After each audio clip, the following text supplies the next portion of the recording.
जब हम प्रार्थना वाला जीवन गुजारते हैं, हमारी प्रेयर लाइफ स्ट्रांग होती है और हम वचन को पढ़ते हैं और वचन के अकॉर्डिंग हम जीवन को भी चलाते हैं। तब जब हमारे जीवन में अचानक से मुसीबत आ पड़ती है और हमारे जो जीवन के हालात हैं वो बिगड़ जाते हैं, तब हम परमेश्वर के आगे प्रार्थना करते हैं कि हे मेरे पिता परमेश्वर, मेरे हालातों को बदल दीजिए। लेकिन तब हालातों को बदलने में थोड़ा समय लगता है, तो हम बहुत ही हड़बड़ा जाते हैं, घबरा जाते हैं और हमारा जो परमेश्वर के ऊपर विश्वास है वो कमजोर पड़ने लग जाता है। और हम चिल्लाकर परमेश्वर के ऊपर बोल उठते हैं कि हे मेरे पिता परमेश्वर, मैं तो इतनी प्रार्थना भी करता हूँ, इतनी आराधना भी करता हूँ, वचन पढ़ता हूँ, वचन के अकॉर्डिंग भी चलता हूँ, फिर भी मेरे जीवन में ऐसा क्यों हुआ? क्या कारण है? क्यों मेरे जीवन में ऐसा हुआ? क्यों मेरे साथ ऐसा हुआ? आइए तो हम इस वचन के द्वारा सीखेंगे कि हमें इन बिगड़े हुए हालातों में भी अपने विश्वास को कैसे बनाए रखना है। आइए हम बाइबल को खोलते हैं। इब्रानियों की किताब उसका 3 अध्याय उसकी 7 आयत से लेकर 10 आयत तक हम पढ़ेंगे। अतः जैसा पवित्र आत्मा कहता है, यदि आज तुम उसका शब्द सुनो तो अपने मन को कठोर न करो, जैसा कि क्रोध दिलाने के समय और परीक्षा के दिन जंगल में किया था। यहाँ तुम्हारे बाप दादों ने मुझे जांच कर परखा और 40 वर्ष तक मेरे काम देखे। इस कारण मैं उस समय के लोगों से क्रोधित रहा और कहा, इसके मन सदा भटकते रहते हैं और इन्होंने मेरे मार्गों को नहीं पहचाना। आमीन। इस वचन के अंदर हम देखते हैं कि इजरायलियों ने प्रार्थना की, मिस्र की गुलामी में रहते हुए तड़प तड़प कर दुहाई दी परमेश्वर के आगे कि हे मेरे पिता परमेश्वर, हमें इस गुलामी से आजादी दिलाइए। हम बहुत ही परेशान हैं, हम बहुत ही दुखी हैं। तब परमेश्वर मूसा को तैयार करते हैं इजरायलियों को गुलामी से आजाद करवाने के लिए। तो परमेश्वर मूसा को भेजते हैं और मूसा मिस्र में जाता है और इजरायलियों को मिस्र की गुलामी से आजाद करके ले आता है। और तब रास्ते में जंगल में जब कुछ समय के लिए रुकते हैं तो वहां कभी खाने की समस्या होती है, कभी खाना देरी से मिलता है, तो कभी पानी पीने को नहीं मिलता है। ऐसी कुछ कुछ परेशानियां आती हैं। तो ये लोग जो हैं वो बहुत ही परेशान हो जाते हैं और ये लोग मूसा के ऊपर बुड़बुड़ाने लगते हैं कि तुम हमें यहाँ क्यों ले आए?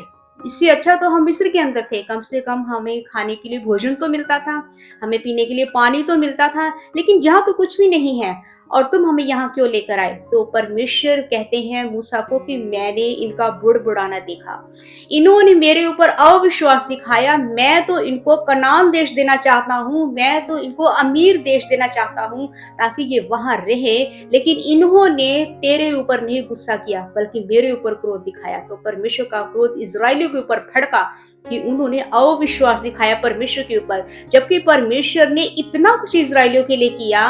परमेश्वर मूसा से बात करते हैं कि मैंने इजरायलियों को बचाने के लिए क्या कुछ नहीं किया, कितने बड़े बड़े काम मैंने इसके जीवन में किए, लेकिन यहाँ जंगल पर जरा सी परेशानी आई तो मेरे ऊपर बुड़बुड़ाना शुरू कर दिया और मुझ पर अविश्वास दिखाया। और इसी बात के आगे एक और बात होती है कि कनान देश को जाने के लिए परमेश्वर ने मूसा से कहा कि इजरायलियों के कुछ कुछ पुरुषों को चुनो ताकि वहां जाकर भेद लेकर आए कि वहां के पुरुष कैसे हैं।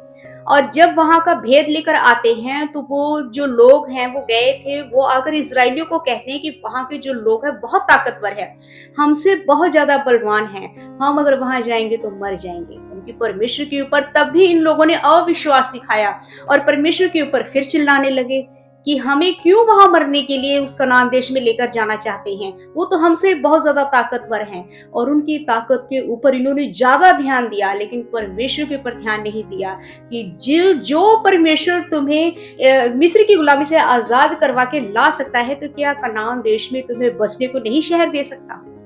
वहां के लोग तुम्हारे अधीन नहीं कर सकता? लेकिन नहीं, इन लोगों के अविश्वास दिखाया परमेश्वर के ऊपर, तब परमेश्वर को बहुत गुस्सा आया। और जो समय कनान देश में पहुंचने में जंगल का जो रास्ता था वो 40 दिन का था, वो 40 दिन वो 40 वर्ष में बदल गए, क्योंकि परमेश्वर ने न्याय किया। परमेश्वर को क्रोध आया कि तुमने अपने हालातों के ऊपर विश्वास किया, उन बलवान लोगों के ऊपर विश्वास किया, मुझ पर विश्वास नहीं किया कि मैं कितना ताकतवर हूँ, मैं उनको हरा सकता हूँ, मैं उनको मार सकता हूँ, नष्ट कर सकता हूँ और तुम्हें वहां बसने के लिए शहर दे सकता हूँ। इस बात का परमेश्वर को बहुत बुरा लगा। ठीक ऐसे ही हमारे जीवन में भी होता है।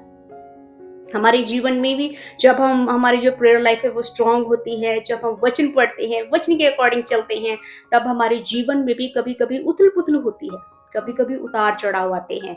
हमारे जीवन में कुछ ऐसी परेशानियाँ आ जाती हैं और वो परेशानियाँ जो हैं, वो हमें और भी ज़्यादा परेशान कर देती हैं क्योंकि हमारा जो ध्यान है, वो परेशानियों की तरफ ज़्यादा और परमेश्वर की तरफ कम होने लगता है।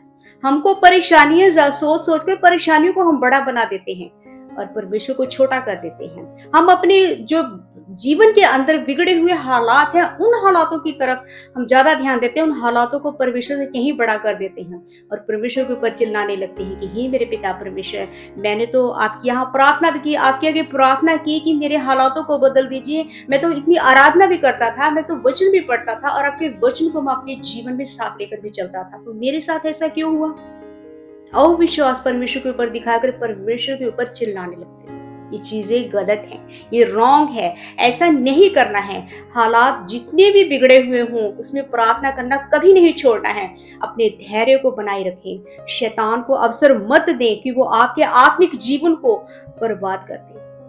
आपके आत्मा के अंदर घुसकर वो आपके आत्मिक जीवन को बर्बाद करके उसे मौका मत दीजिए, उसे मत एंट्री अपने जीवन के अंदर दीजिए कि वो आपके जीवन को बर्बाद कर दे, बल्कि आप परमेश्वर की उपस्थिति में बने रहिए।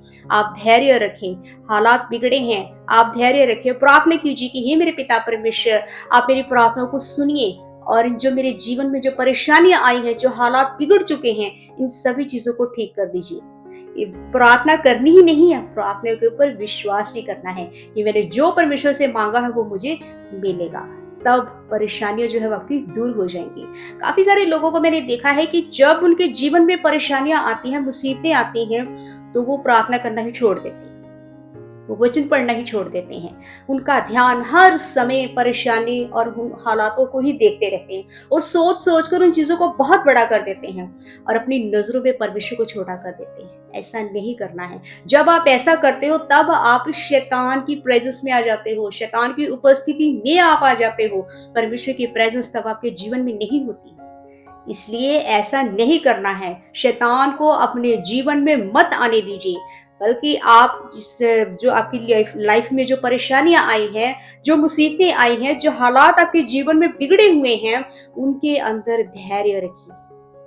कहीं ऐसा ना हो जैसा इज़राइली लोगों के जीवन में हुआ, जहाँ 40 दिन लगने थे, वहाँ 40 वर्ष लग गए। कहीं ऐसा ना हो कि आपके हालातों को भी ठीक होने में समय लग जाए आपके अविश्वास के कारण।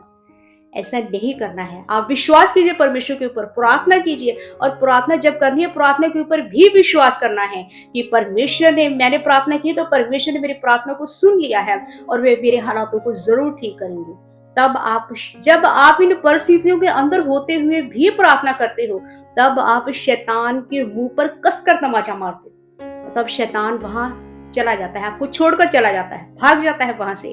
तब आप परमेश्वर के प्रेजेंस में होते हो, परमेश्वर के वचनों को अपने जीवन में इंपॉर्टेंस देते हो, तब परमेश्वर के वचनों को अपने साथ लेकर चलते हो। परमेश्वर के वचनों को साथ लेकर चलने का मतलब है कि परिस्थिति कोई भी क्यों ना हो, प्रार्थना करना नहीं छोड़ते हैं, वचन को पढ़ना नहीं छोड़ते हैं। जब आप प्रार्थना करना नहीं छोड़ते, प्रार्थना के ऊपर विश्वास करते हो कि मैंने परमेश्वर से मांगा है, तब आपके हालात जरूर ठीक होंगे।